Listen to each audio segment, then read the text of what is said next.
And you guys were complaining about Zodiac.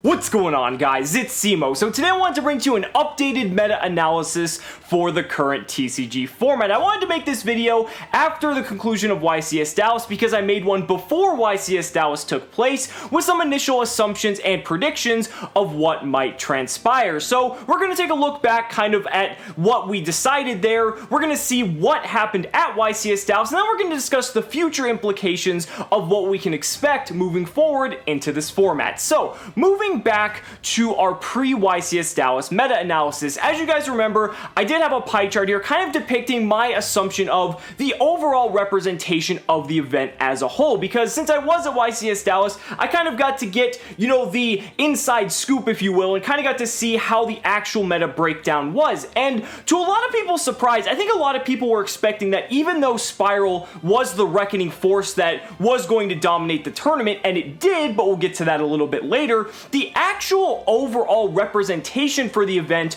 was very diverse. There was a lot of Pendulum Magician players, there was a lot of ABC players, there was a lot of Draco players, there was a lot of Paleozoic players, there was a lot of Trickstar players, there was a lot of variety in the decks that people were playing in the main field of, I think it was 1074 they announced at the beginning of the tournament, but I think it ended up being over 1100 once they counted late entries. So you have to think, a lot of people were expecting that with the introduction of SPYRAL, that it was just going to be nothing but SPYRAL, but we do have to keep into account, and this is something that I predicted, that either people didn't want to play the deck because they couldn't get a hold of the cards in time. There was also the fact that, you know, Pendulum Magician as a deck had solidified itself being the best deck of the current format pre-circuit break, and there was a lot of pro players that decided to play Pendulum Magician instead of SPYRAL, even though they might have had access to the SPYRAL cards because they just thought it was the better option. So you have to keep that in mind, that it wasn't just, you know, the, I guess, scrubs, if you would like to call them. There's even people on the,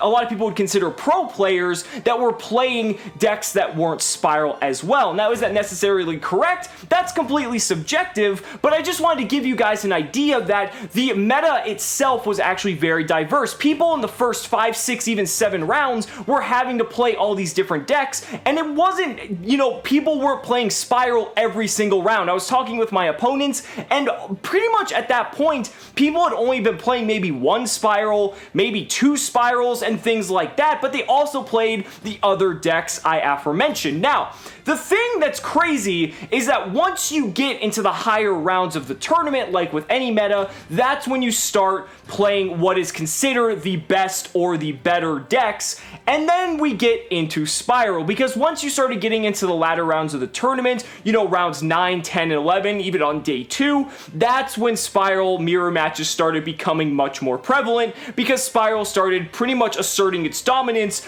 over the rest of the field. So you have to remember, when you're playing those first few rounds, especially in a format that still isn't defined, there's a lot of, you know, room for a lot of different decks to still be able to do well. But when they got to the higher rounds, SPYRAL was taking over, and this is when we saw the top cut, that 29 out of the 32 decks that topped at YCS Dallas were in fact SPYRAL. There were also 2 Trickstar decks, as well as an Invoked Hand Trap deck that we're going to discuss here in a minute, but SPYRAL was the star of the show. Now, to be perfectly fair, I highly underestimated how much representation SPYRAL was going to have in the top cut. I personally predicted SPYRAL was going to win the whole event, but I never thought in my fucking life that this event specifically, that SPYRAL was going to take 29 slots out of the top 32. I was thinking maybe, alright, maybe it'll take like half representation,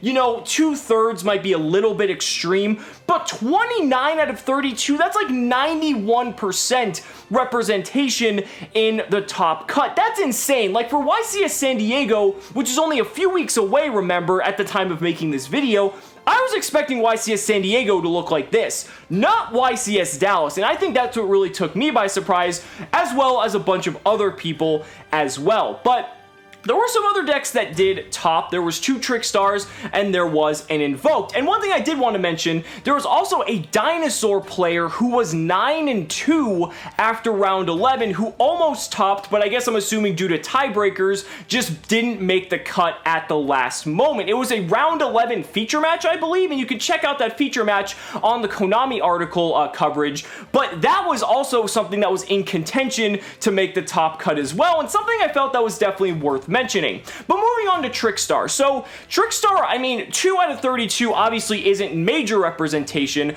but Trickstar has a lot of very interesting, I guess, elements when you look at it in context of a Spiral dominated meta. It's a deck that already main decks Droll and Lockbird. You have Trickstar Reincarnation for Disruption, which is actually very important against Spiral because if you happen to Reincarnation at the correct moment, you can banish their essential key one-ofs. That really makes the deck incredibly hard to play because when you get rid of those powerful tools, even though they might draw into other cards, depending on which card you specifically hit, it can actually incredibly hamper the Spiral player's ability to play well. You also have to consider too, you've got stuff like Destrudo running around, which already puts the players on very low life value, which means that Trickstar's win condition is already 50% achieved in the fact that it's going to burn its opponent to death. But the deck can also run hand traps very effectively and also run, you know, other cards as well. And that's why I think we kind of saw Trickstar have this little opportunity here to kind of carve its little spot out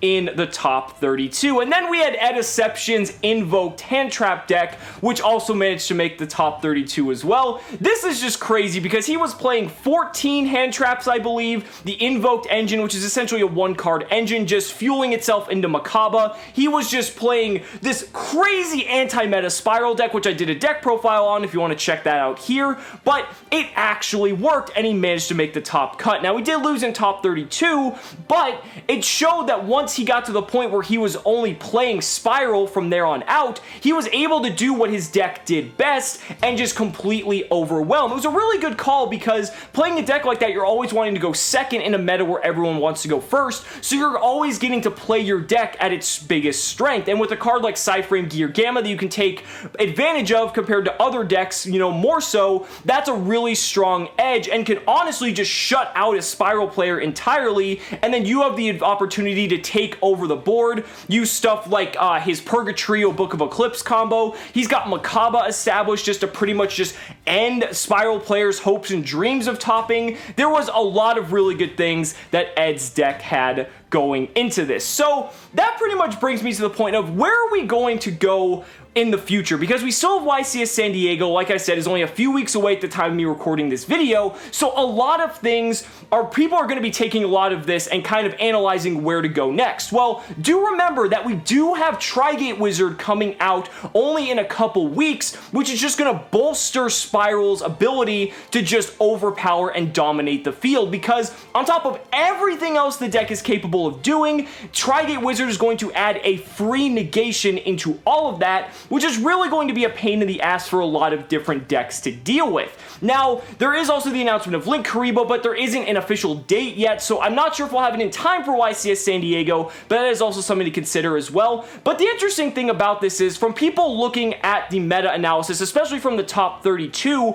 people might be tempted to play Ediception's Invoked Hand Trap variant as almost a counter to the Spiral, you know, just domination for the most part. People might be more inclined to play Trickstar just kind of as another anti-meta choice, if you want to call it that. But for the most part, I really think we're going to be staying in a format that's going to look a lot like this. Yeah, you might have some decks like that pop up here and there depending on your local or your regional level, because compared to something like a YCS, those are going to have the opportunity for rogue decks to have a slightly more representation. But overall, the meta is going to look like this until we have some sort of ban list. Now again, I'll be really surprised, because if people think that Spiral is going to be this dominant, a lot of people might be trying to figure out anti-meta strategies to help disrupt Spiral. But even though the deck is fragile, it is extremely powerful, it's pretty consistent, and I think we're going to be looking at this for the pretty near future. But guys, those are just my thoughts. Let me know down in the comments what you guys think about the current meta and where you think the current state of the game is when it comes to what we might see in the future. Are we going to have more anti-meta decks appear? Is SPYRAL just going to continue its rampage of dominating these large-scale events? I really want to hear your thoughts in the comments below. So guys, thank you so much for watching the video. Be sure to like the video as always. Subscribe to the channel for more amazing Yu-Gi-Oh content. And if you really found this video helpful, consider backing me on Patreon, because just by pledging only $1 a month, you're investing in my ability to continue bringing you amazing Yu-Gi-Oh content. So thanks so much again, and we'll see you next time.